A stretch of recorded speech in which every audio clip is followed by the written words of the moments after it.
Shalom, selamat pagi. Perkenalkan, nama saya Dewi Turingkalang, kelas A Prodi PAK.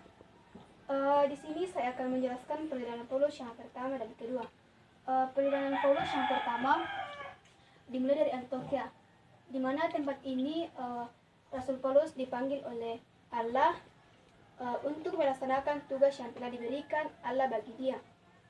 Sebelum Paulus pergi untuk melaksanakan tugasnya, dia berdoa dan berpuasa kepada Allah. Setelah Paulus berpuasa dan Paulus berdoa, maka berangkatlah ke Seleukia, dan dari situ Paulus berlayar ke Siprus.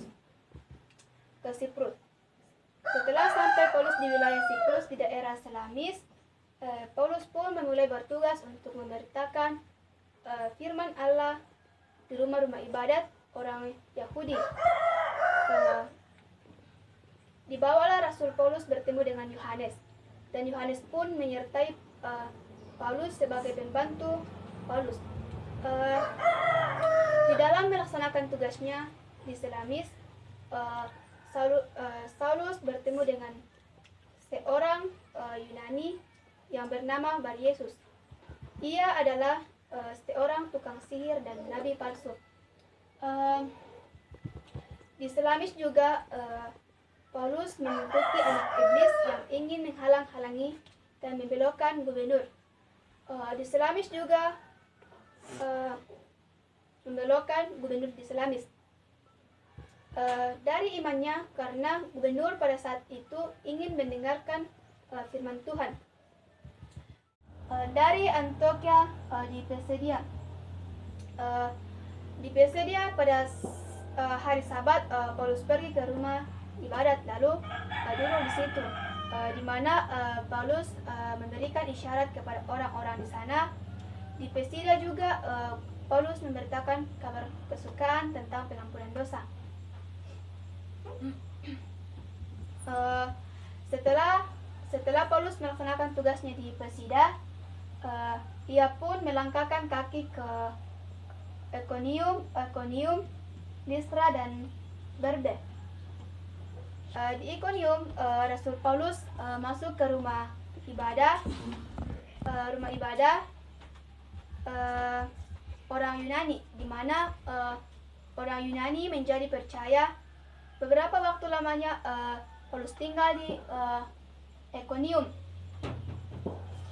Ketika orang-orang Yunani bersama-sama dengan pemimpin-pemimpin mereka menimbulkan suatu gerakan atau untuk menyiksa dan melempari Rasul Paulus batu, dan rencana itu diketahui oleh Rasul Paulus. Menyingkirlah ia ke kota-kota di Ikonia, yaitu Listra dan Derbe, dan daerah sekitarnya. Disitulah Paulus menyembuhkan seorang yang lemah kakinya dan lumpuh sejak ia dilahirkan, sehingga Rasul Paulus dianggap sebagai dewa-dewa.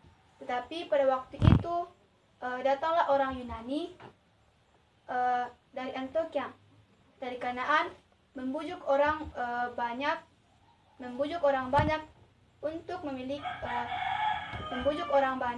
untuk memihak kepada mereka.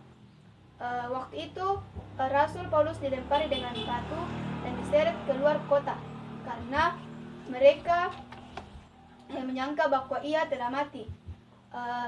Akan tetapi Paulus bangkit lagi, lalu masuk ke dalam kota itu. Keesokan harinya berangkatlah Paulus ke Derbe. Di sana Paulus juga memberitakan Injil dan memperoleh banyak murid. Setelah itu Paulus pun kembali ke Antioquia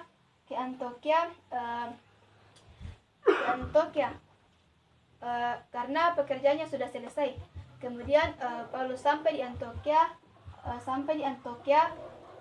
ia menceritakan kepada jemaat segala sesuatu yang akan Allah lakukan dengan perantaranya. Dari situlah Paulus tinggal bersama dengan murid-muridnya. Sekian penjelasan saya dari perjalanan Paulus yang pertama. Sekian dan terima kasih.